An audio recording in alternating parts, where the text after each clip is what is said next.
Hi everyone. Welcome to the 10th week of Music for Mindfulness with Alina Orchestra and Arts for Health, Milton Keynes. My name is Anna and I'd like to thank you for joining us today. We have some beautiful dance music planned for you, so I thought this would give us a good opportunity to come back to thinking about the body. And I'm going to take you through a series of exercises that are to do with crossing the midline. Now, the midline is an imaginary line, if you will, that goes down the length of the body exactly in the middle. So these movements that I'm going to introduce you to use both the left and right side of the body, often doing slightly different things. These activities stimulate both the left and the right side of the brain.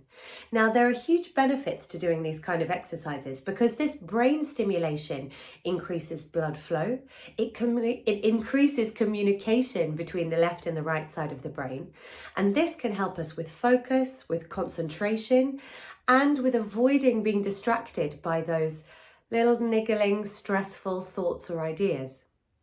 It's true, the exercises can be a little confusing sometimes, but they're a lot of fun as well. So if you feel able to, jump in with me and see what you make of it.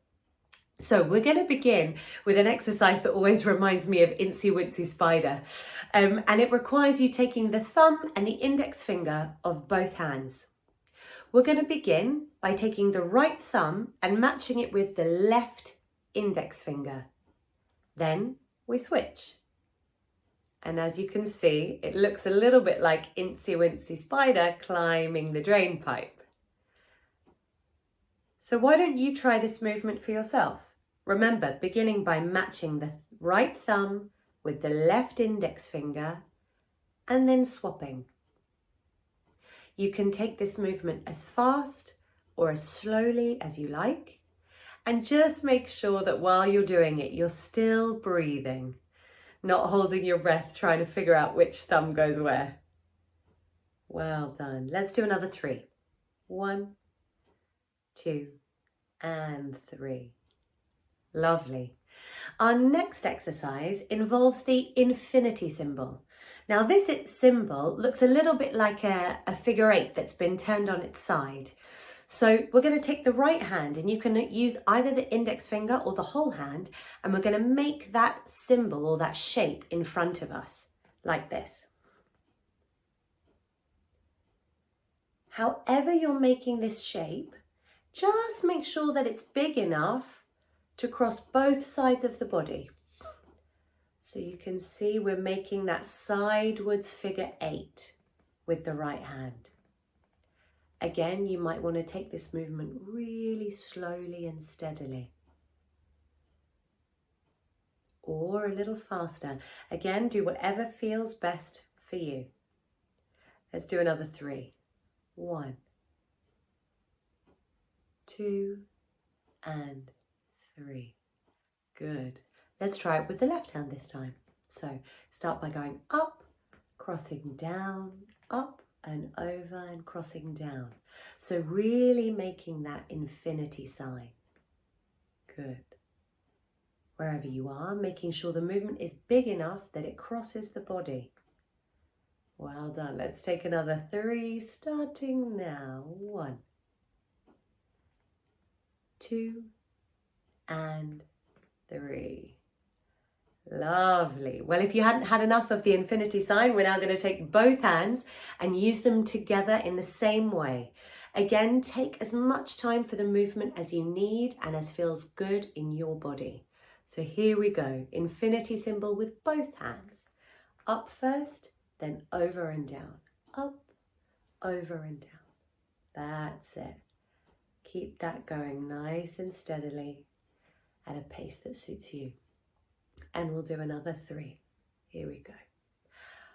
1, 2, and 3. Good, lovely. Now, our last movement for today is actually going to involve the legs as well. So if this feels like too much, please feel free to just sit back and relax and wait for the beautiful music that we have in store. Or you could repeat one of the other two exercises that we've already tried, whatever feels best to you. But if you'd like to, come along with me. We're going to start by raising both arms into the air, just like this. That's it. And what we're going to do is alternatively lift one arm and then the other. But while we're doing this, simultaneously, we're going to lift the opposite leg. So as I lift my right arm, you can't quite see, but I'm lifting my left leg, and then both come down. And then lift the left arm and the right leg, and down. Let's keep this movement going. Left leg comes up with the right arm, and right leg comes up with the left arm. Good. One more of these on each side. And down. And last one. Good. Now, if your arms aren't too exhausted, we're now going to do another version of that where we take the right arm, lift the left leg, but touch the knee and up. Now we're going to touch the right knee with the left arm and up, and keep going with that alternation. Well done.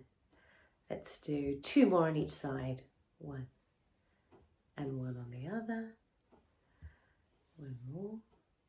And last one.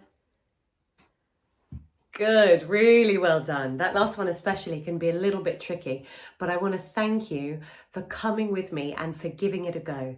You might even find, if you come back to this video again, that it's a little bit easier the second time through. And you might want to experiment with exploring these movements while you're listening to our dance music today.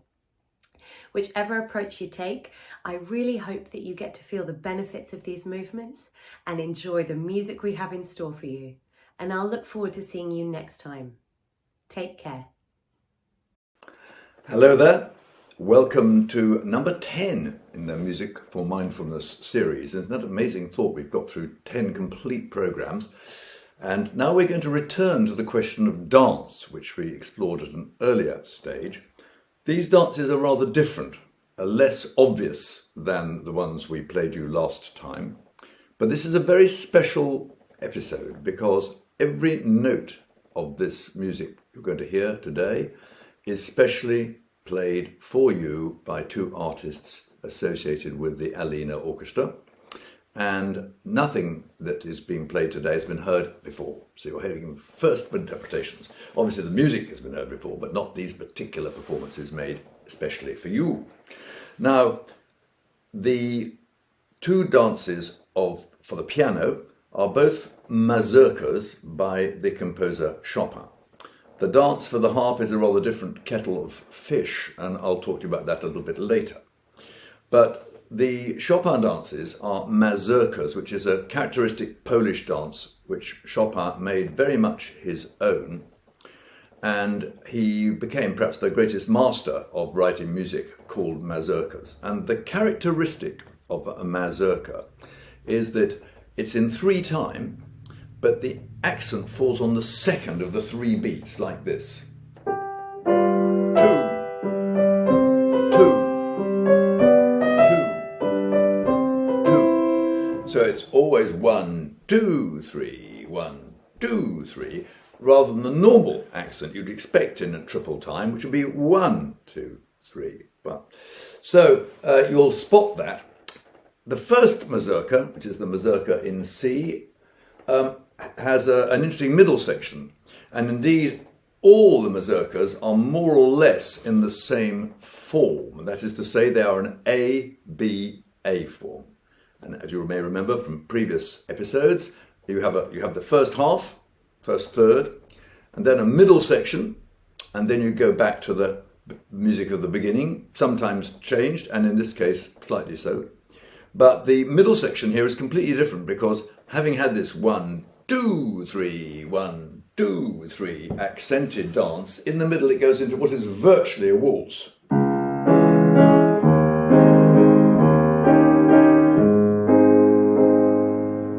Could almost come out of Vienna. So the middle section is wholly different in the way the rhythms work, though of course it's still in triple time. And it makes a very beautiful a piece, and it's also very brief, and there's a great deal to be said for brevity. The very end of the piece is very slightly different from the end of the opening first A, but it's very small difference. So it really is an A-B-A structure that you will follow very, very easily. And its characteristic is this strange accent on the second beat in the A and A outside series, and there's boom, chuk, chuk, boom, chuk, chuk, waltz-like middle section, which is in a different key and has a different character. So you get quite a lot of variety inside a piece that lasts less than 3 minutes. The second mazurka is slightly different, though it is equally the case that it has this second beat accent at the beginning.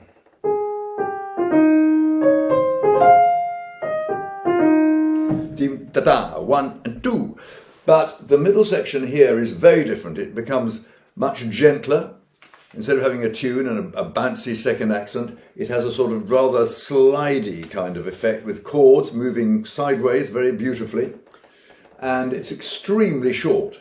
The A section comes back after a little pause. The music stops, takes a breath, and then goes back to the A section. But this time, the A section has a quite different ending from the original. So the second A section, which we I think might call A1 to differentiate, has a long coda at the end of running quavers, but pianist being extended quite a lot, much harder to play than the first mazurka.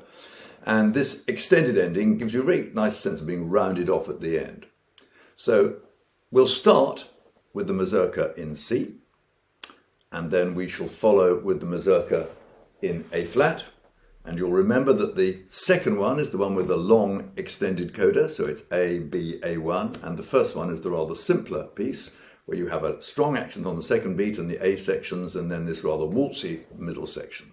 Two mazurkas by Chopin, played for us by Ilyich Aitken.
Well, they're rather fun, aren't they?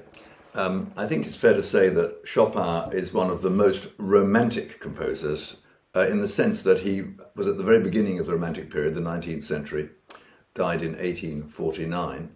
And in fact, he'd moved from Poland to Paris for the last 17 years of his life and became an honorary Frenchman. The French adored him and made much of him, which was obviously nice for him. And as a consequence, he has a sort of dual nationality, but his heart, I think, was in Poland. And a lot of his music has a sort of yearning for Polish melodies and Polish rhythms. And you get a little bit of that in those mazurkas, but in the extended listening I will send out to you, there's some enormously wonderful music which is much more intense and more large scale than those rather light dances. So from a very intense Romantic period composer, our harp piece is totally different. It's called Harpicide at Midnight. I don't think the harp actually gets killed, but it is meant to be a sort of rather light-hearted, semi-jazzy sort of piece, and it's a terrific demonstration of what the harp can do with a virtuoso harp player playing on that instrument. The piece is by a composer I've never heard of, and I hope that means you haven't, many of you, heard of her either. She's called Pyotr. She was born in 1918 and in New Hampshire, if you want to know, and she died in 1981. But she was an internationally known harpist herself. She was a great harp player. And she studied ballet as well as the piano and flute as a child before moving to the harp. And eventually she became the staff harpist with the CBS television orchestra. So she was clearly very successful at actually playing the harp. And obviously the advantage of having a harp player who writes the piece for modern harpists to play is that she knows the instrument inside out. And this piece is light-hearted. It's extremely complex to play. I mean, it's a very testing piece. You'll see the enormous skill being demonstrated by our harp player. But it uses some very interesting effects. It is about dance. I mean, she, being Pearl, provided a sort of program note, which is all about dancing, getting nearer to midnight, and in the end, the music more or less collapses into nothing but rhythm. And it's very rhythmic all the way through, as you would expect. Alina's harpist is Sally Price, who is a virtuoso harp player. And I would suggest that you look very closely at what she's actually doing, because among the effects in this piece is Sally actually strumming on the soundboard, the wooden bit of the instrument where the strings go into it, where they're tied down to. And of course the soundboard is very resonant because it's hollow, and it is what is in fact amplifying the sound of the strings of the harp being plucked by the harpist.